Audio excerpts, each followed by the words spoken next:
Hi food lovers, மீண்டும் உங்கள் அத்தனை பேரையும் லக்ஷ் போஜனாவிலே சந்திப்பதிலே மகிழ்ச்சி.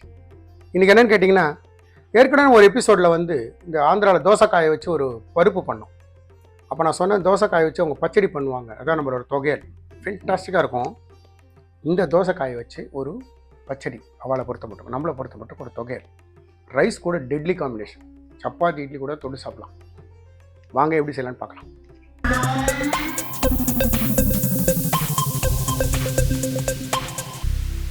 அந்த தோசைக்காய் ஏற்கனவே அந்த எபிசோடில் அந்த தோசைக்காய் எப்படி நறுக்கணும்னு நான் காமிச்சிருக்கேன். இப்போ அதனால் நான் தோசைக்காய் டைரெக்டாக நறுக்கி வச்சுருக்கேன். இந்த மாதிரி இது ஒரு 150லேருந்து ஒரு 200 கிராம் இருக்கும். தோலெல்லாம் சீவிட்டு கட் பண்ணி வச்சுருக்கேன். இந்த தோசைக்காயை தொகையல் செய்யறதுக்கு ஸ்டவ் ஆன் பண்ணி கடாய் வச்சுருக்கேன். ஒரு 1/4 டீஸ்பூன் எண்ணெய் சேர்த்துக்கிறேன். நம்ம வச்ச கடாய் சுட்டுடுத்து கொஞ்சமாக நான் கடுகு சேர்க்குறேன். கடுகு கிராக்கில் ஆகிட்டு இருக்கும்போது கொஞ்சமாக ஜீரகம், கொஞ்சமாக வெந்தயம், 1 டீஸ்பூன் கடலைப்பருப்பு வச்சுருக்கேன் சேர்த்தேன். அது கூடயே 1 டீஸ்பூன் வேர்க்கடலை. இதை லோ ஃப்ளேமில் நல்லா வருங்க. இதுலேயே 1 டீஸ்பூன் தனியா நல்ல லோ ஃப்ளேமில் நல்ல செவக்க வருங்க.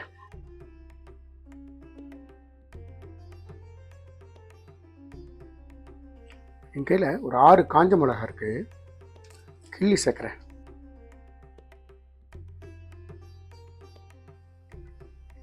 இதுலேயே ஒரு சிறு துண்டு புளி,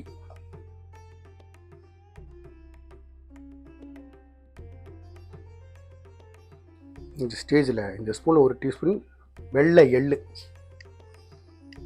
வெள்ளை எள்ளை இந்த ஸ்டேஜில் சேருங்க, முதலையே சேர்த்திங்கன்னா கருத்துரும். அதனால தான் இந்த ஸ்டேஜில் சேர்க்குறேன். இறக்கிறதுக்கு கொஞ்சம் நேரத்துக்கு முன்னாடி எள்ளு போட்டால் போதும். நான் கொஞ்சமாக பெருங்காயத்தூள் சேர்த்துக்கிறேன்.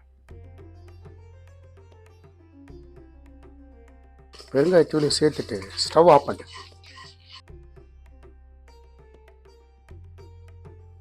இப்போது இதை நான் டைரெக்டாக மிக்சியில் போட்டுக்கிறேன். ரூம் டெம்பரேச்சர் வந்ததுக்கப்புறம் அரைக்கலாம்.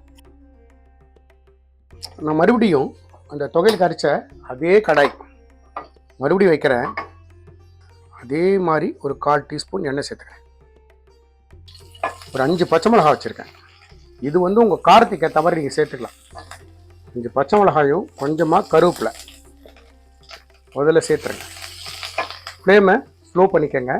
பச்சை மிளகாயை நல்லா இந்த எண்ணெயில் ரோஸ்ட் பண்ணுங்க. பச்சை மிளகாய் இந்த மாதிரி வதக்கி அரைச்சிங்கன்னா அதோட டேஸ்ட்டே தனி. நான் ஒரு 6 காஞ்ச மிளகாய் வச்சுருக்கேன், ஒரு 4-5 பச்சை மிளகாய் வைக்கிறேன். உங்கள் டேஸ்ட்டுக்கு ஏற்ற மாதிரி காரத்துக்கு ஏற்ற மாதிரி கூட குறைச்சி செஞ்சுக்கலாம். இது ரைஸில் கலந்து சாப்பிட்றதுனால கொஞ்சம் காரம் இருந்தால் நல்லாயிருக்கும். இந்த மாதிரி அந்த மிளகாயில் இந்த ஸ்பாட்ஸ் வரணும், அந்த அளவுக்கு குக் பண்ணு. இதுலேயே நான் ஒரு சின்னதாக ஒரு வெங்காயம் கட் பண்ணி வச்சுருக்கேன், சேர்த்துறேன். அதே மாதிரி ஒரு சிறு துண்டு இஞ்சி சேர்த்துடுங்க. சேர்த்துட்டு இந்த ஸ்டேஜில் பூண்டு பிடிக்கிறவங்க பூண்டு சேர்த்துக்கலாம். நான் சேர்க்கலை. நான் இப்போது 1/2 டீஸ்பூன் உப்பு சேர்த்துக்கிறேன். இந்த வெங்காயம் வதங்கிறதுக்கும் இந்த டிஷ்ஷுக்கும் சேர்த்தே சேர்க்குறேன். அரைச்சதுக்கப்புறம் தேவைன்னா மறுபடியும் உப்பு சேர்த்துக்கலாம்.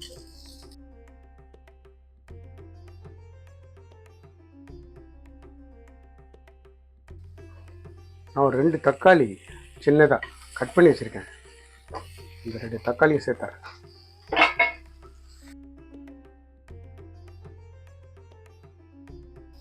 தக்காளியை சேர்த்த கையோட ஒரு 1/4 டீஸ்பூன் மஞ்சள்தூள்,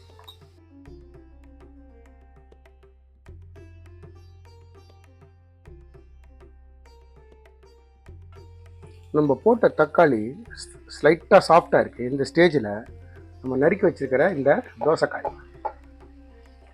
நான் தோசைக்காயை வதக்கி சேர்க்குறேன். சில பேர் டைரெக்டாக இந்த தக்காளி வெங்காயம் நம்ம ஏற்கனவே வறுத்து வச்சுருக்கோம்ல எல்லாத்தையும் அரைச்சிட்டு ஸ்லைட்டாக இந்த இதை போட்டு க்ரஷ் பண்ணி எடுத்துருவா தோசைக்காயை மட்டும். நான் கொஞ்சம் தோசைக்காயை ஒரு 2 to 3 மினிட்ஸ் வதக்க போகிறேன். அப்படி வேண்டாம்னு நினைக்கிறவங்க டைரெக்டாக போட்டு செய்யலாம், தப்பு கிடையாது.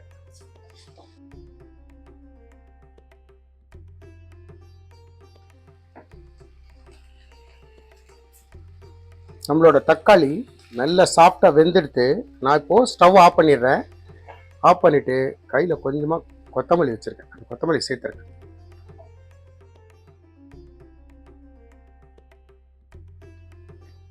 நான் இப்போ ஸ்டவ் ஆஃப் பண்ணிட்டேன். இந்த மாதிரி ஒரு தட்டில் பிளேட்டில் எடுத்து ஆற விட்டுருங்க. நல்லா ஆறட்டும். ஆறினதுக்கப்புறம் அரைப்போம். இந்த தோசைக்காயை பச்சடிக்கு தொகையிலுக்கு நம்ம வறுத்ததெல்லாம் ரூம் டெம்பரேச்சர் வந்துடுச்சு. முதல்ல இந்த அரைச்சிட்டு காட்டுறேன் பாருங்க. இந்த வேர்க்கடலை, காஞ்ச மிளகா, தனியா, எள் எல்லாத்தையும் இந்த மாதிரி முதல்ல நல்ல ஒரு ஓட்டு ஓட்டிடுங்க. ஓட்டினதுக்கப்புறம் ஒரு தோசைக்காய் இருக்குல்ல, தக்காளி, வெங்காயம், பச்சை மிளகா, தோசைக்காய் இதை 2 பேட்சாக போட்டுக்கோங்க. போட்டுட்டு சும்மா பல்ஸில் ஓட்டுங்க போகிறோம். நான் ஓட்டிட்டு காட்டுறேன் பாருங்கள் உங்களுக்கு. இந்த மாதிரி தோசைக்காய் பருப்பை தயார் பண்ணிக்கோங்க.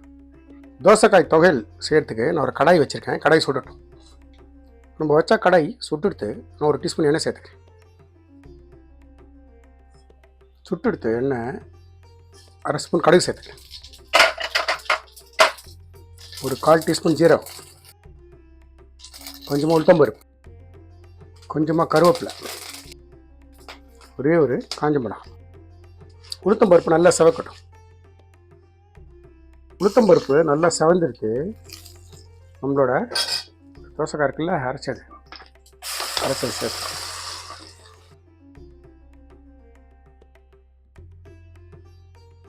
சேர்த்துட்டு எண்ணெயில் நல்லா ஒரு பரட்டு பரட்டிடுங்க.